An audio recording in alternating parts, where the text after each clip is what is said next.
My family uninvited me from the $8K Christmas chalet I paid for, so I pulled the booking without warning and let their perfect holiday fall apart overnight. My name is Patrick. I'm 28, and my family's connection with me has always been complex. From the outside, we appear to be the picture-perfect suburban family. Dad, with his tidy business attire and know-it-all attitude. Mom, who insists on keeping the peace yet always appears to support him. My younger sister, Vanessa, the golden kid, could set the house on fire and still be described as spirited rather than reckless. Then there's me, the one who always worked hard, tried to keep my head down, yet still got treated like an outsider. For as far as I can remember, Christmas has served as their platform. Each year followed the same pattern. Vanessa received the spotlight. Dad delivered platitudes about family values, and Mom preoccupied herself with making everything appear ideal while ignoring the less-than-perfect comments hurled my way. I learned to deal with the passive-aggressive jabs, comparisons, and tiny reminders that I wasn't quite one of them as Vanessa was. However, over the last year, I began to suspect that something had changed. I had a solid job and a steady paycheck, and for once, I wanted to contribute to the holiday, to make it feel like I wasn't simply a bystander in their world. That's how the chalet arrived. I found this lovely cabin-style chalet in the Highlands, snow all around, a wood-burning fireplace, and large windows facing out into the slopes. It was the type of vacation destination that people put on postcards. I spent weeks looking for the appropriate spot, calculating my budget, and finally booking the entire place. $8,000 went quickly, but it was worthwhile because I hoped this year would be different. Maybe they'd realize how much I cared and wanted to be a bigger part of the family Christmas ritual. I also texted Dad the hotel confirmation so he could boast to his buddies. He didn't thank me. He just remarked, "Good. That's the least you could do." At the time, I dismissed it. That was just Dad, never giving me credit and never saying no. However, when December approached, the Pfizers reappeared. Vanessa kept saying it was her chalet trip, as if I had planned it for her. She even mentioned it on social media, stating, "Can't wait for our family Christmas at the chalet Dad rented." That stings. I was not even mentioned. When I questioned her why she phrased it that way, she simply smiled and said, "Relax, Patrick. No one cares who booked it. It's all Dad's idea anyway." That should have been my first major clue. I still wanted to believe. I hoped that once we arrived, they might surprise me with some gratitude. Instead, everything came to a head on a typical Wednesday night in early December. I had swung by my folks' place after work to drop off some boxes of decorations I had bought up. They were sitting in the living room, sipping wine as usual, and Vanessa was spread on the couch discussing what outfits she would bring. I was about to add how I had stocked up on supplies for the chalet when Dad interrupted. "You're not invited to Christmas this year," he yelled as if he were instructing me to take out the trash. I froze, the words barely registering at first. "What?" I said, wondering whether I had misheard. "You heard me," he replied bluntly, swirling his wine glass. "It's going to be a family-only Christmas. We don't need complications. You can do your own thing." I recall giggling under my breath, more out of surprise than amusement. "Is it just the family? I am literally your son." Vanessa sneered at me from the sofa. "Dad just means it's going to be less stressful without you. Don't make a scene, Patrick." And Mom, sweet, always neutral Mom, just gave me a pitying look, as if I were a stranger looking for a place to stay. "Maybe it's for the best, dear. We want peace this year." I can't put into words how I felt at the time. Yes, it hurts. Betrayal, of course. But largely, it was this cold clarity, like if a curtain had fallen and I could finally see them for who they truly were. For years, I had been pursuing bits of validation, attempting to fit in, and in one remark, Dad made it clear that I never did. I did not argue. I did not beg. I just nodded, laid the box of decorations down on the floor, and said, "Fine." They undoubtedly assumed I was upset, that I'd go home and cry about being excluded, but in reality, my thoughts were already moving. I remembered the chalet reservation that was in my inbox, the one booked in my name, using my card and money. And as I walked out of their house that night with their smug expressions behind me, I realized something. They thought they had Christmas wrapped up, that they could obliterate me as if I were nothing. They had no idea what was coming. That night, I got down at my laptop, opened up the bank transfers, and secretly transferred the holiday monies I had sent to Dad back into my account. $8,000 fell back into its proper location. Then I opened the chalet reservation, and with a simple click, canceled it entirely. No penalty. It was still early enough. The best aspect was that the booking was in Dad's name on paper, since I wanted him to feel involved, but the payments were mine. So, when the cancellation went through, the credit was returned to me. I didn't tell them, of course. I went to bed with a peculiar calm, partly expecting a fallout, The next morning, my phone lit up like a Christmas tree. I had 31 missed calls, 12 voicemails, and one message that stopped me in my tracks. And that's when things really started to disintegrate. My father sent the message, which was short and to the point, as if he still had control of the situation. Call me back now. I didn't. I sat there with my coffee, reading through his prior voicemails, each of which was angrier than the last. First, there was confusion. Patrick, there's a mistake. The chalet reservation isn't showing up on my account. Call them and fix it. The tone switched to annoyance. This isn't funny. If you're pulling some stunt, you better undo it immediately. Finally, the inevitable wrath. You think this makes you clever? You've embarrassed me, Patrick. Do you understand that? Fix this now. He was shamed. That was what mattered most. Not the fact that his son was reportedly not invited to Christmas. Not the sheer chutzpah of dumping me after I'd paid for everything. No. The main sin here was that his friends and extended family would soon learn that the big chalet trip was not going to happen. His pride had been harmed, and in his society, it was unforgivable. Vanessa began contacting me about midday.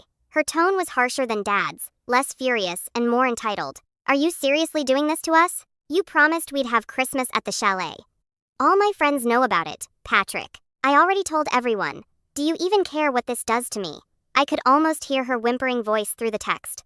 I didn't respond. Silence was more powerful than any words I could have typed back. That nightfall, however, the real games began. Mom arrived at my place unexpectedly, bearing a casserole, as she often did when she wanted to soften terrible news. She let herself in, using the spare key I hadn't aware she still possessed. Patrick, she murmured with a studied, charming tone. I believe we got off to a bad start last night. You are aware of your father's harsh language at times. He didn't say you weren't welcome. It was simply tension talking. I stared at her, really curious. So now I'm invited. Her smile faded, but she continued certainly. But only if you resolved the chalet issue. Your father's reputation is at stake, and many are looking forward to this trip. It would mean so much to everyone if you just handled it quietly. The manipulation was so obvious that I almost laughed. It was not about me being included. It was about me cleaning up their messes. I inquired, and if I don't? She placed the casserole on my counter, folded her hands together as if praying, and groaned.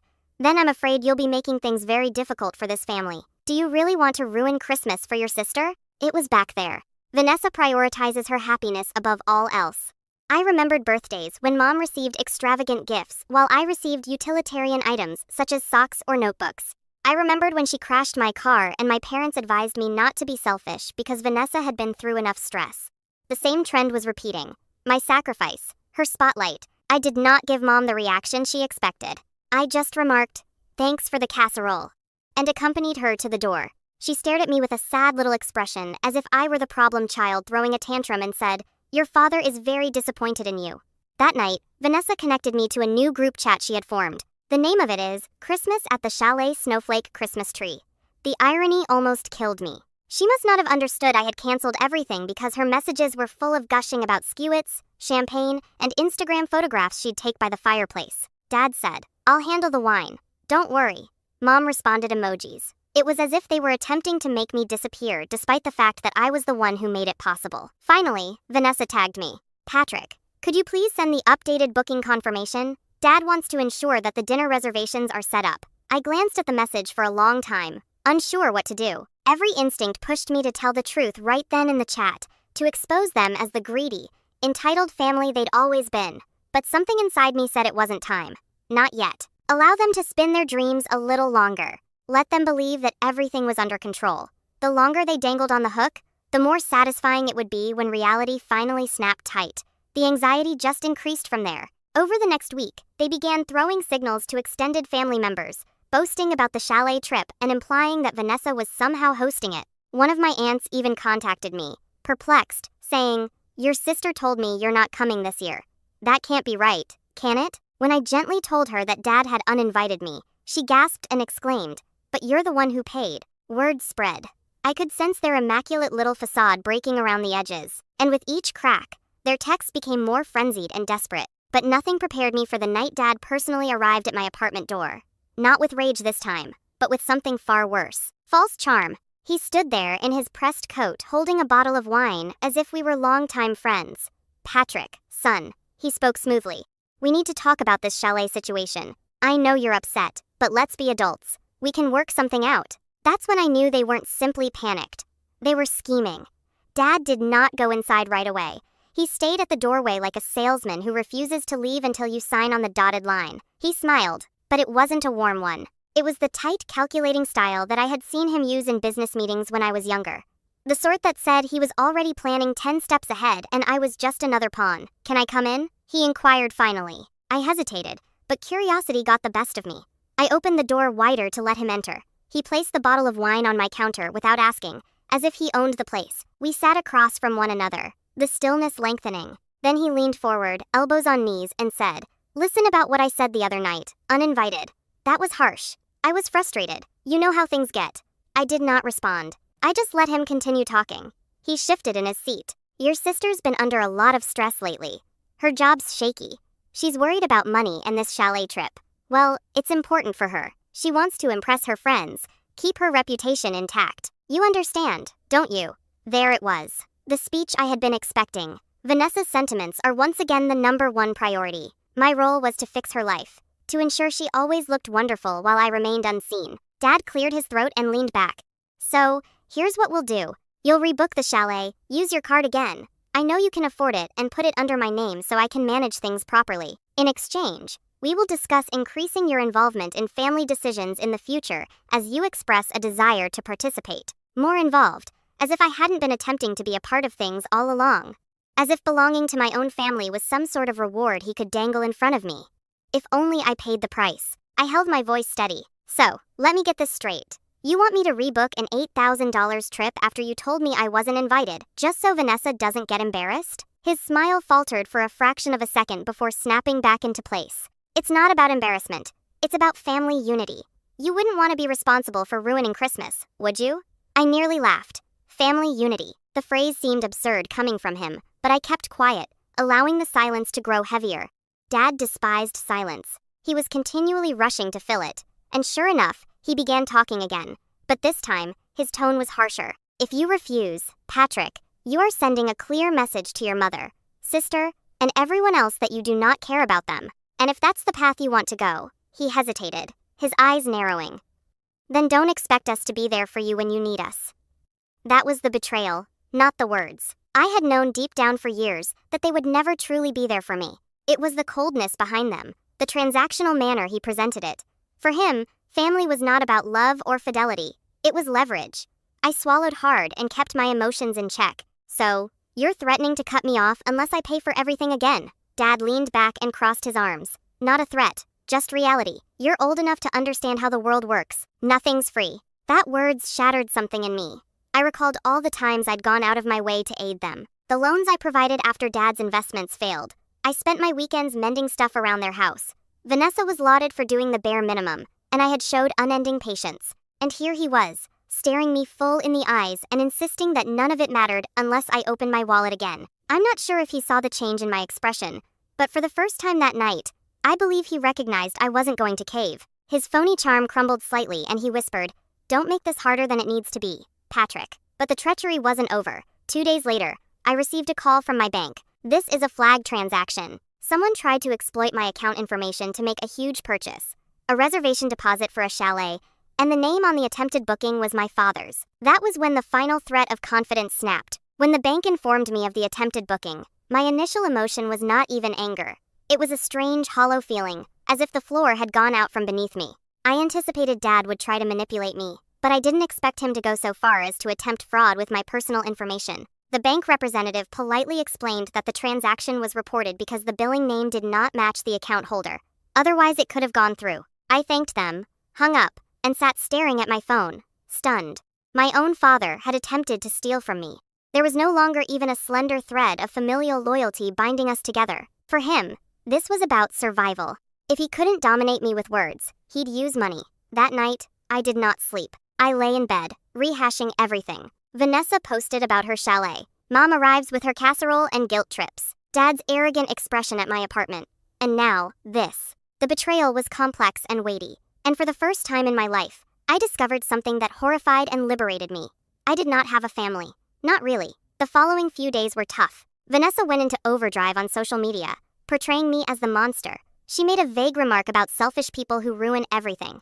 Of course, all her pals expressed their sorrow. A cousin even texted me personally asking, "Did you really cancel Christmas?" With that, the story transformed. I wasn't just left out anymore. I was painted as the bad person, the reason the family was breaking apart. Mom texted me message after message, imploring me to simply fix this. She said things like, "Your father is under so much stress, and Vanessa's heartbroken. You know how important this is to her." She never asked how I was doing. She never once acknowledged what they had done to me. At work, I found it difficult to concentrate. I'd be sitting at my desk, spreadsheets open, but my mind would go back to Dad's expression when he said, "Nothing's free." The words resonated like a curse, reminding me that in his world, love came at a cost. My performance slipped. I stayed late to avoid returning home and being alone in the silence, and loneliness struck me hard. Christmas lights were erected throughout the city. Couples walked hand in hand through adorned streets. Kids rubbed their faces to the toy store glass. Everywhere I looked, people were immersed in warmth, laughing, and unity. And me, I had a one-bedroom apartment and a stack of unanswered texts that reminded me how unwelcome I was. I'll admit, there was one night when I nearly broke. I sat with my phone in hand, my thumb lingering over the call dad button, hoping that if I just apologized and gave in, I'd be able to reunite with my family. But then I remembered the bank call, the fake booking, and the hollow in my chest that felt different. Resolve. That was the turning point. I started tiny. I gathered all of the documents I possessed, including emails showing the chalet was booked in my name, the cancellation reimbursement, and the bank's highlighted fraud notification. I backed up Vanessa's posts, her texts demanding that I solve things, and Dad's frightening voicemail. For the first time, I stopped reacting emotionally and began viewing the issue as a chess game. Every move they made, I countered. I did not inform them what I was doing. On the surface, I remained calm. I stopped answering calls, ignored the guilt-ridden texts, and let them think I was pouting in shame. Meanwhile, I was building something stronger, something they wouldn't expect. But before I could put my plan into action, they managed to push me lower. One evening, approximately a week before Christmas, I arrived home to find an envelope nailed to my door. The letter was typed, cold, and formal. It was from Dad, albeit signed. In it, Dad stated that I would no longer be welcome at family events unless I learned to respect their sacrifices for me. He stated that Vanessa deserved the chalet since she had demonstrated her loyalty, but I had just caused friction and disgrace. And the final line, "I'll never forget it. Patrick, you're not needed in this family. Consider this a warning." I sat on the floor of my apartment, letter in hand, staring at the words until they became blurry. That was the bottom. The type of anguish that settles deep within your chest and refuses to move. But even in that abyss, something within me altered again. The youngster who had always sought their praise had bent himself to fit their pattern. That boy was gone. What remained was quieter, crisper, and more intentional. I was not going to struggle for their affection anymore. I was going to make sure they knew how it felt to lose what they believed they controlled. And so, in the solitude of that vacant flat, I started to plot. Something inside me came into focus after receiving that letter. It seemed like I'd spent my entire life hoping for a nod of approval that would never come. I immediately realized I didn't need it anymore. Instead of crushing me, their words, "You are not needed in this family," provided me with an unusual sense of liberation. If I was not needed, I owed them nothing. And if I owed them nothing, I could finally begin life on my own terms. The first step was to cut off the lifelines that had been quietly draining. For years, I'd been assisting in ways I never realized. When Vanessa overdrew her account, I surreptitiously transferred her money. When Dad's investments plummeted, I'd cover a few bills. I'd often chip in for minor expenses, like food, gas, and utilities. It was a habit created out of remorse and a desire to establish my belonging. But not anymore. I shut everything down. I changed my internet banking passwords, deactivated Mom's emergency credit card, and even diverted my mail to prevent snooping. It was like turning off a series of leaking faucets that had been running for years. Then I turned inward at work. Instead of dragging my feet, I began arriving early, putting in effort, and volunteering for projects I used to avoid. I believe part of me needed to immerse myself in something useful, but another part of me realized that every hour I spent on myself was one step closer to being free of their shadow. My supervisor noticed within a few weeks. By the new year, I was sitting in a meeting and hearing the terms promotion and salary increase. For the first time, I had a sense of momentum. My bank account has grown. I didn't spend my evenings going through their seductive texts. I removed them all. Instead, I started going to the gym after work, which I had put off for years. The weights, the perspiration, and the slow but steady progress. It all became a ritual. My body grew stronger, and my confidence improved. I wasn't the same person who sat on the floor clutching that letter anymore. The transformation spread to other aspects of my life. I reconnected with old pals that I had separated myself from since my family did not like them. Julian, a college buddy, had his own little marketing agency and invited me to help with some freelancing work. What began as a side project suddenly grew into a significant source of revenue. Julian even quipped, "Man, you've been hiding your skills for too long. If your family doesn't appreciate you, don't worry, other people will." Those words remained. For so long, I had judged my worth according to their norms. But outside of their bubble, I was regarded, respected, and even admired. And this is where the actual power shift started. Remember all the paperwork I had secretly gathered, the chalet receipts, Vanessa's posts, a bank fraud notice, and Dad's voicemail. I started fitting them together like puzzle pieces, not out of spite at first, but to assure myself that I wasn't crazy. The evidence was plainly there. They had attempted to delete, distort, and steal from me. And I had proof. The longer I looked at it, the clearer it got. If I desired retribution, it wouldn't be through ranting or emotional outbursts. It would require precision, patience, and allowing them to dig their own hole. As I stood at the perimeter with the spotlight, meanwhile, life outside their orbit only became brighter. Julian connected me to contacts who opened possibilities I had never imagined. New contracts, larger clientele, and more money than I'd ever made before. I moved into a larger apartment with floor-to-ceiling windows viewing the metropolitan skyline. Every night I'd stand there, glass of wine in hand, gazing at the glittering lights on the horizon and thinking, this is mine, not theirs, mine. It was not about money or status. It was about finally creating something they couldn't touch, claim credit for, or take away. And each step forward stoked my fire, now one of determination rather than desperation. They were still sending messages. Of course, Vanessa attempted the guilt trip. "You're wrecking everything. Why are you doing this to us?" Dad issued veiled threats about destroying bridges. Mom played the martyr, writing things like, "I lie awake at night worried about you." But where those words used to wound, they now only scratched me. I did not even respond. Silence became my most effective weapon, because deep inside, I knew something others did not. They had already released their grip on me. They would soon lose much more than that, but I wasn't about to rush it. I was going to let time and success do the work.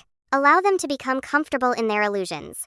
Because when the time came to strike back, it would not only be satisfying, but also indisputable. And then, one afternoon, I discovered something that altered everything. Something that transformed all of my quiet planning into an obvious, direct path to vengeance. The opportunity arose on an ordinary Tuesday, the type of day where nothing stands out until something changes beneath the surface. I was in Julian's office, helping him prepare a presentation for a new client. While he took a call, I glanced through my inbox and saw a message from my aunt, the same one who had contacted me, puzzled about the chalet weeks before. She differed from the rest of the family, not flawless, but less cruel and more attentive. The subject line read, "Thought you should see this." A PDF was attached containing a scanned copy of an email chain between my father and other extended family. My heart raced as I read. Dad had indicated that Vanessa would be covering Christmas expenses this year. She stood up as the responsible one, and Patrick has decided he cannot contribute. He's humiliated. Therefore, we shouldn't bring it up in front of him. My stomach twisted. Responsible one. Vanessa had not even contributed a penny. Dad was reworking the story to make me look like a failure. Worse, he was instilling the notion that I couldn't afford goods, that I was somehow beneath them. But as nauseous as it made me, the email was invaluable. It confirmed what I had believed all along. Their game wasn't simply about cutting me out. It was about eliminating me and rewriting the family story so that I was portrayed as weak, selfish, and disposable. And then, something occurred to me. If they wanted to play with stories, I'd make sure the truth was loud, clear, and impossible to twist. The time was also great. My promotion had just been completed, tripling my pay. Julian's freelance contracts were booming. My savings account looked better than it ever had. For the first time, I was not simply surviving. I was in a position of strength. Financially secure, professionally respected, socially connected.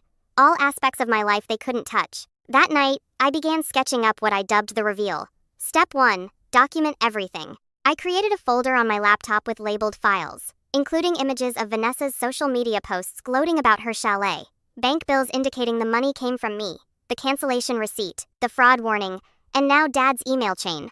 Every lie they said left a paper trail, and I had it. Step 2. Allies. My aunt was already halfway there when she sent me the email. I initially approached her tentatively just to test the waters over coffee. She acknowledged she had always felt my parents favored Vanessa unfairly, but had no idea how far it went. She told me that your father's pride is his vulnerability. Vanessa believes anything makes her appear nice. Her words remained like pins on a map. Weaknesses, trends, and areas to strike. Step 3.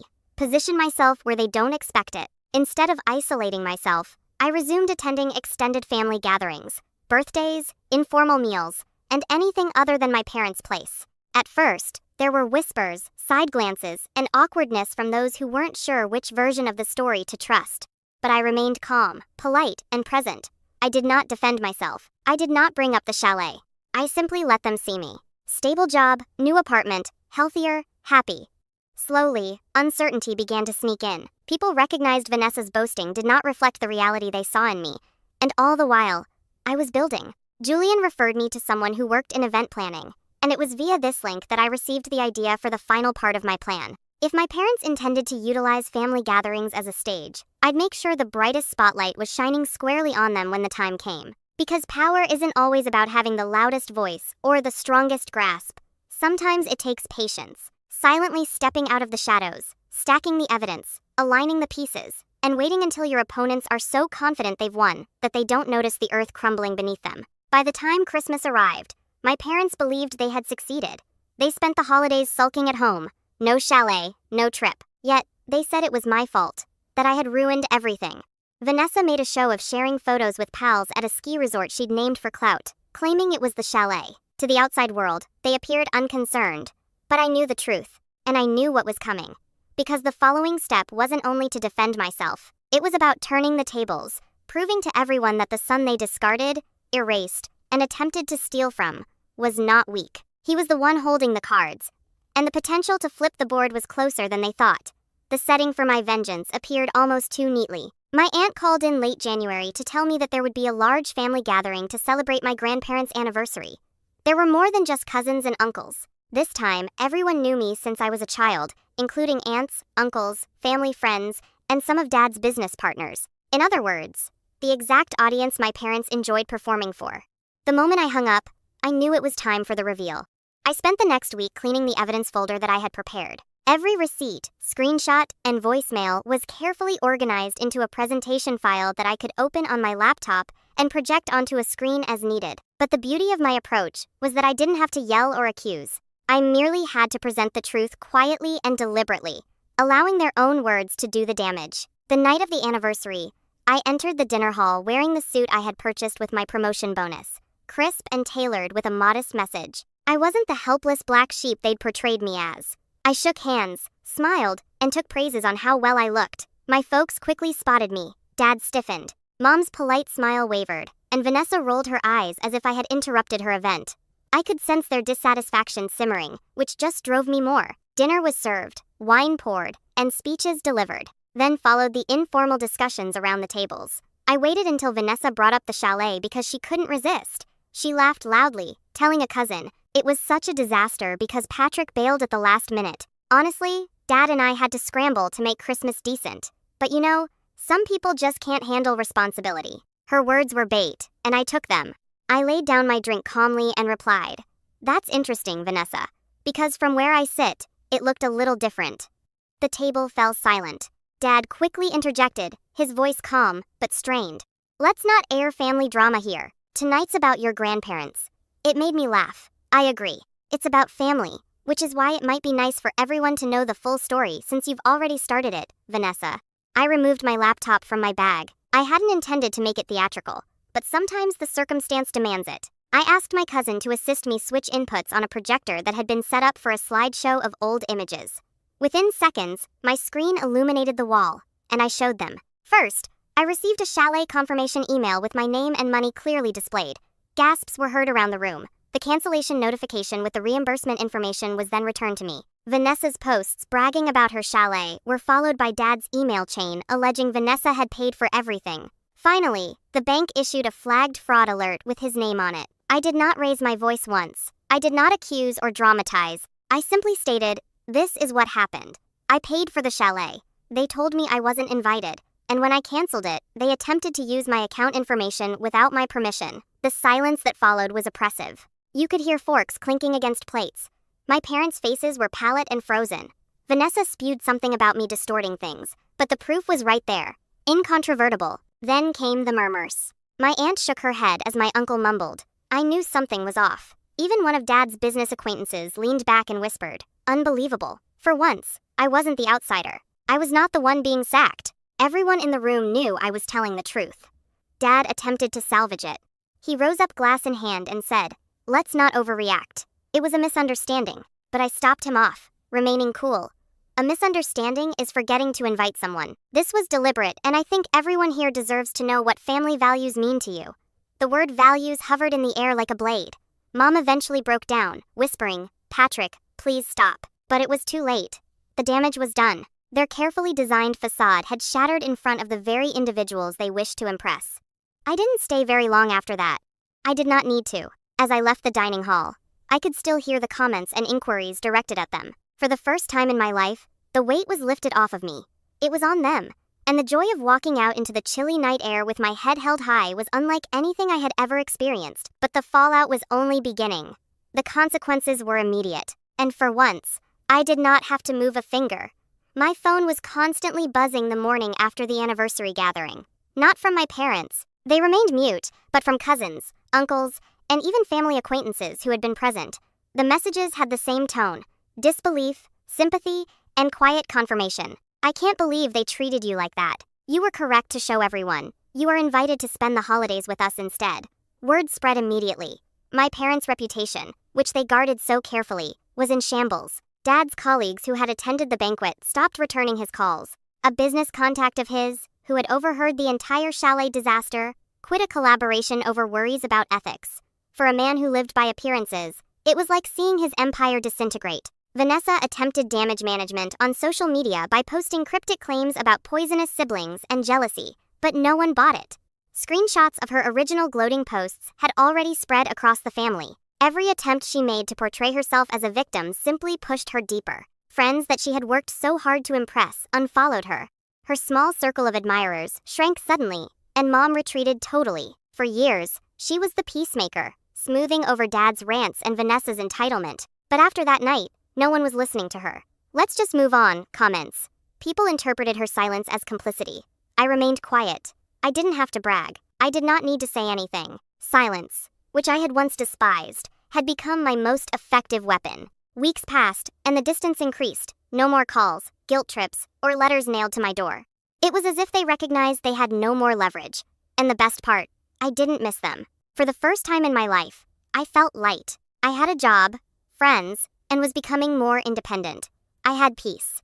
Then one afternoon in March, I saw my aunt again in a cafe. She informed me that Dad tried to throw a dinner to clear the air, but few people turned up. The family was no longer interested in playing along with his vision of reality. You don't realize it yet, she explained, smiling. But you won, not just against them, but against the hold they had on you. That night, I went home, stood by my apartment's window, and looked out at the city lights. For years, I'd begged to sit at their table, bent myself to suit their shape, and carried the weight of their approbation like a burden I couldn't bear. But I didn't need it anymore. I had created something stronger that they couldn't change or take away. Their chalet vacation had failed. Their reputation had crumbled. Their grip on me was gone. As I moved away from the glass, a smile pulled on my lips, because in reality, they had not barred me from attending Christmas. I had denied them entry into my